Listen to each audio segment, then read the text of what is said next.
So, one of the things I'm having to learn in recovery from trauma and PTSD is how to relax, how to just be. So, one of the sort of mini battles I deal with pretty consistently often has to do with media, with the stories I listen to, that I engage, and how that's likely to make me feel, because there's part of me that I try and find relatively light TV shows, music, etc., to help me feel I don't have to be upset right now. And sometimes that works. But more often than not, what I notice is I will engage with stories, books, movies, TV shows that are challenging, that are difficult, but they mean something to me. Whereas lightweight stories, they don't mean anything to me. So they don't calm me down. They just leave me feeling more alone and without meaning than I already felt. Whereas if I engage with more difficult stories, I feel the meaning in my own life, even though they're difficult.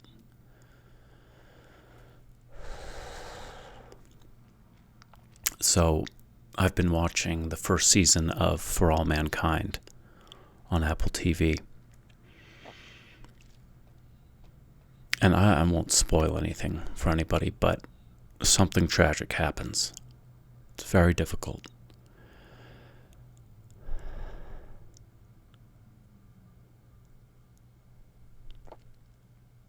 And the community of people around this family comes together to support that family in a time of tragedy. And as I was watching that, I realized I've learned most, in some ways most, of how you're supposed to be a person, how to be human, from stories.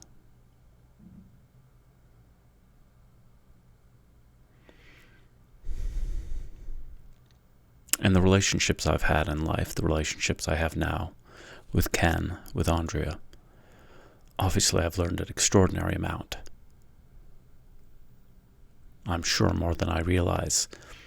But because of my childhood experiences, those relationships are also tinged with fear, and sometimes a lot of it. And the thing about stories, books, movies, TV shows, they're very safe, because there is no part of my mind, well, maybe a little bit, but essentially, I know they're a story, and they're just a story. So I can feel things and learn things and see things and understand things about myself and my life that I only know how to do through stories. And that makes a lot of sense. But as I was watching this story, this tragedy in this TV show, and how friends and family and community support each other when something terrible happens, I was suddenly very sad.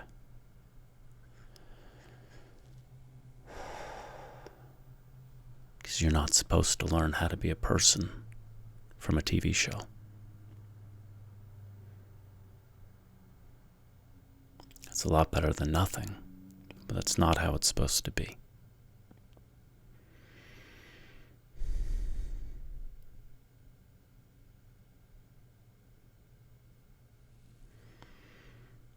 I was unseen and unknown and unhelped.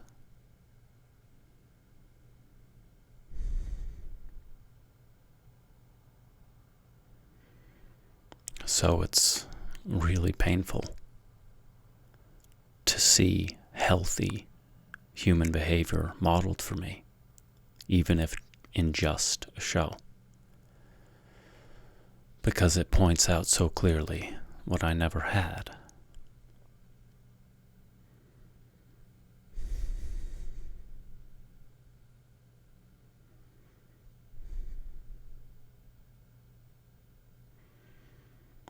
But I am grateful for these stories because I can let my guard down with a story.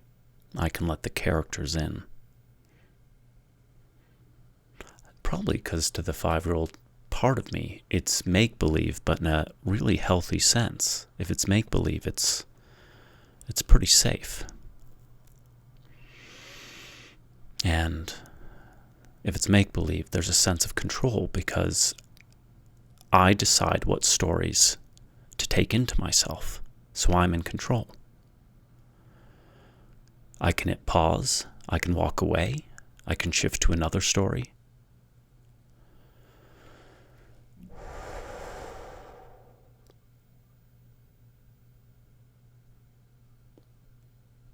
So it actually makes a lot of sense that stories have been so important to me. They have felt safer than people for a long time.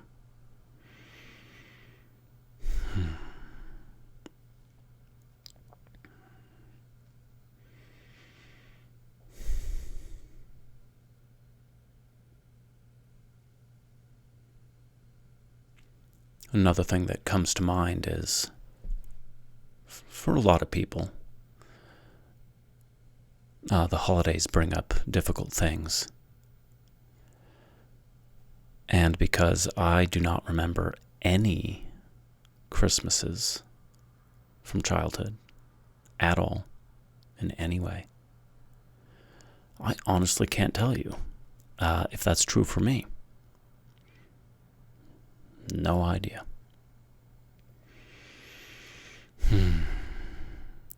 The fact I can't remember any of them is not a great sign, however.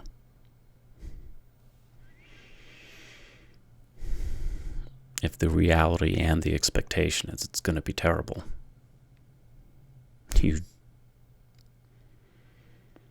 decide not to remember.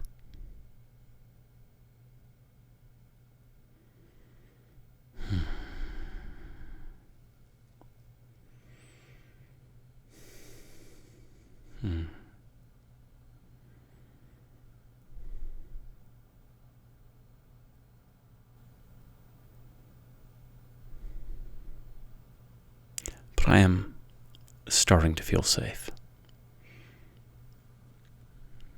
Safe at home, safe with Ken. And safety really is necessary for any kind of celebration. Christmas Eve.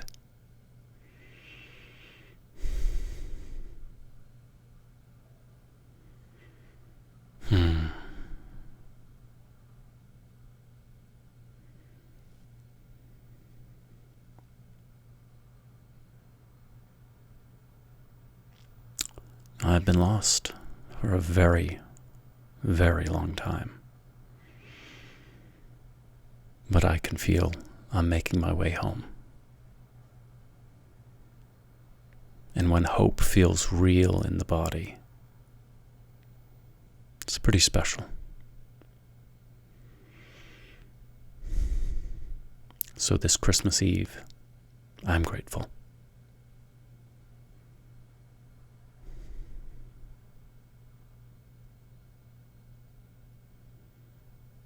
I wish I knew what to say to all of you. I hope you're with the people you love. If you have people like that in your life, I hope you're able to celebrate, to make memories worth remembering.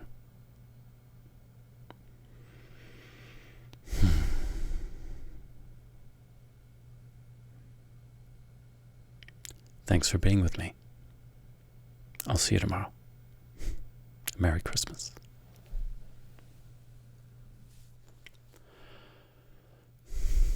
So something kind of remarkable just happened. I finished recording the section of the vlog you just saw. I was doing editing. I was looking at video I captured on the streets earlier today. And I came across this clip of chickadees. And the video isn't great because it's just looking at tree branches. You can't really see the bird, but the sound. That first part of the vlog was kind of down energetically, which isn't bad, but I did notice it for a Christmas Eve. Like, is this really the energy I want to throw out there? I'm like, well, it's real, which is true. But here's what's also real, is sometimes sound has an extraordinary impact on my sense of memory. I remember being in Malibu in treatment, and the side of the house was completely open to the outside. And I was in the living room, and I just remember the caw of a crow coming in from the outside into the living room, and it hit me so hard. And it brought me back to my childhood, to a friend's house. They had an enormous, tall pine tree in their front yard with a rope swing. And I remember standing in their driveway, looking up at the top of that tree and hearing the crow. I was in Malibu, and then I was in Vermont. It was so strong. It's sort of like a positive flashback, which I don't have a lot of. And kind of the same thing just happened with those chickadees in that video. Because I was listening to those chickadees and being like, I have to incorporate this sound into the end of the video. I really like it. And I didn't really understand how much I liked it until I had to get up and go make Ken dinner and do some chores. And I was like happy in the kitchen doing chores, making food. Which that kind of happy has not been part of my experience today. I'm like, what just happened? So I had to look backwards. I'm like, oh, it was the chickadees. Because I loved the land. I loved Vermont. I loved the birds. Oh. So that was such a blessing. Such a blessing. So, here are the chickadees from today.